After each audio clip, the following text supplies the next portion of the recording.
Hello and welcome to Demand Better Canada. Today we're going to be talking about the upcoming Ontario election. The reason why is because it's going to be very consequential. Right now, Doug Ford, the Conservative, is likely to win a false majority government with only 37-38% of the vote because the NDP and the Liberals are going to split the vote halfway down the middle, and neither one are going to win as many seats as they deserve for the number of voters that they have. So, we need strategies that are going to overcome this. One of the things that I've been seeing lately that has been giving me a substantial amount of hope is the coordinated effort on social media for people to not only talk about the election, but to take it the next level up and actually strategically cooperate, actually plan out ways for us to have our votes counted properly, and make it so that Ford can't win 100% of power over Ontario's government with just 38% of the support of Ontario's people. So one that has been gaining steam extremely fast is #NotOneSeat. Let's take a quick look at its Twitter. So, this Twitter has gained over 4,000 followers in the past week, roughly. And it has been able to attract an enormous amount of attention, over 1,000 retweets, and over 1,500 likes, as well as they have pretty consistently high levels of interaction on their posts. And they are not the only organization like this. I could not find even close to all of them, but there are dozens of organizations and movements and activists who have YouTube, who have Twitter, who have Facebook. So for example, Fix Our Schools refers to one of the first things that Doug Ford did, which was strip $100 million from a fund that had been allocated for school repairs. So, going into the pandemic, about a year and a half before the pandemic, he took away over $100 million that had already been set aside, just for the purpose of fixing schools we already knew were broken. And has he replaced that money? Not even close. Not even close. And now in this election, he's running on, now we're going to pump a bunch of money into the schools, now that there's an election coming, and if I don't follow through with it, I've got 4 whole years for people to forget about me not following through on a whole string of promises of mine. This is the Conservative way of running government. As long as they win a majority, they have 4 unadulterated years where they don't have to be accountable to anybody. And that is frankly unacceptable. So, Not One Seat not only is a very significant movement, but they have an excellent plan and a professional website. Take a look at this beauty. It's time. Unite to stop Ford. Here's why. This is just a tiny section of the reasons. It's literally impossible to list out all of the different ways in which Doug Ford and the Conservatives' corruption and incompetence has hurt Ontarians, both in the pocketbook, both literally in terms of actually family members dying, and in terms of our trust in the institutions that run our society, which they have undermined through terrible public health measures and a number of other problems. So, in 2018, Doug Ford won a majority with just 40% of the vote. He's going to win it with less unless we're careful, including 11 seats in Toronto. Since then, he's slashed Toronto's City Council, steamrolled our school boards, uprooted Ontario's climate action, which costs us an enormous amount of money the way that he did it. I have an entire video on that you can check out, and presided over a disastrous response to the COVID pandemic, which is absolutely true. This June, we fight back. Not One Seat is a grassroots collective of volunteers working together across party lines to prevent another Doug Ford majority. 11 seats is the difference between another Ford majority and the opportunity for a Liberal NDP Green collaboration. And since they often have a lot of agreement between these parties, the fact is they could work together quite well. And the NDP is definitely the party that would want to work together the most, because generally speaking, it's the one that has policies that it wants to have implemented, and if the Liberals implement a policy, often it was an NDP policy from 10 years earlier.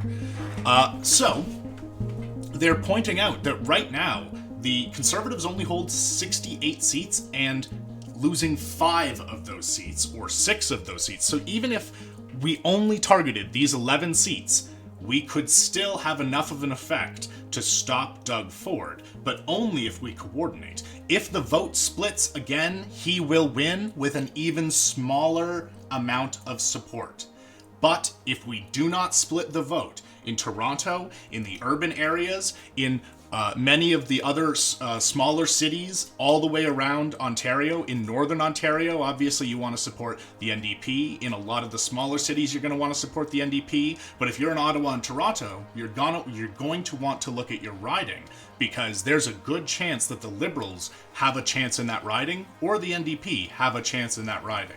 But we have to figure out how to prevent the Conservatives from essentially using their enormous amount of money to whisk another election away from the majority of Ontarians. Here's how Not One Seat plans to do it. So, our message is unstoppable. As I've laid out, it's pretty clear that this has to be done if we actually want a government that works for us.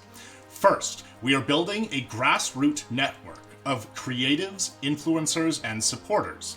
The network's volunteers will create videos, graphics, articles, and podcasts highlighting Ford's many failures. Then, we'll distribute and amplify that content through a growing grassroots network in targeted ways to ensure that those messages reach voters in the correct ridings. Vote smarter. Our volunteers will do the hard work of analyzing the local party chapters, candidate strength and resources, past election outcomes, and riding level polling aggregates. Then, we'll meet with the non-Ford candidates in each Toronto riding and grill them to ensure that they have what it takes to win. And we'll commit to work across party lines to deny Ford government if he wins a plurality of seats. Taken together, we'll use this info to assess the candidate best positioned to defeat Ford in each Toronto riding, and use our expanding grassroots network to make sure everyone knows who they are and votes for them. Remember, taking Ford from 11 seats in Toronto to 0 is almost certainly enough to deny him a majority. The election can be decided here. From the ground up, we'll equip Not One Seat volunteers with toolkits and free resources that they can use to reach out to friends, neighbors, and community groups in their own riding. They'll build local networks that can be activated to spread the word further and continue organizing to unite behind a single non-Ford candidate and ensure that on June 3rd, we wake up to a city in which Ford's government holds not one seat. And we'll do it at full transparency. So if others want to use our tactics and materials in other ridings and regions, they can easily do so.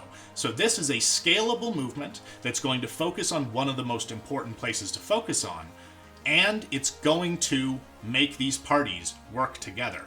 We need to start pressuring these parties from the outside and forcing them to start working together, similar to how the Liberals and NDP are working at the federal level.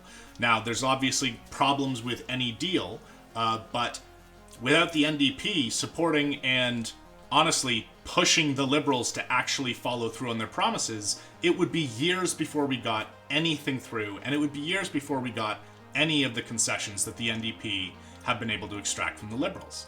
So, while I don't necessarily think this was the best strategic move, I understand that the NDP really does focus on cost of living for Canadians, and they really do focus on getting good concessions now rather than theoretically super good concessions in the future.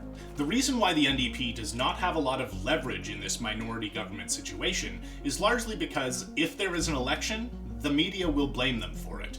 It's happened in 2014, it happened in 2003, times when basically the Liberals put forward really bad budgets and the NDP voted against them, as is their right to do, but the media would then twist the entire situation into essentially it being the NDP calling like a referendum on the Liberals, so that a ton of progressives essentially blame the NDP for them needing to stop the Conservatives from potentially getting another false majority government sooner. But what would help the NDP have substantially more leverage in these situations is if they were working with the Green Party, similar to ideas like the Climate Emergency Alliance by 350.org, or the One-Time Alliance for Democratic Reform that primarily pushes for us to have a fair voting system that counts all of our votes and doesn't deeply distort the results.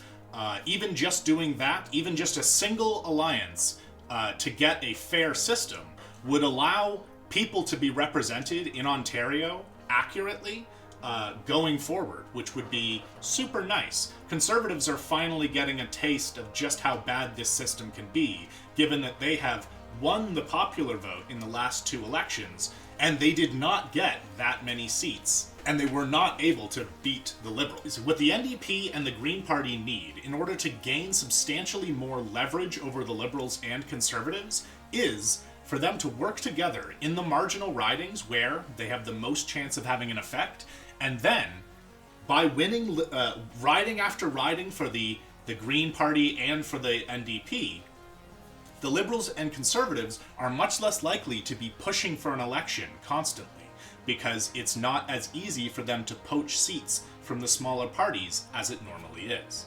This is one of the reasons why these types of strategies are absolutely crucial when you have an undemocratic system like first past the post, which is our current voting system. We're going to do a different video where we take a look at the advertisements of the various parties as well as the advertisement of not one seat, and we're going to break those down, but we're going to do it in another video because this one's already getting a little bit long. I hope you all have a fantastic day. Thank you very much for watching, and stay beautiful.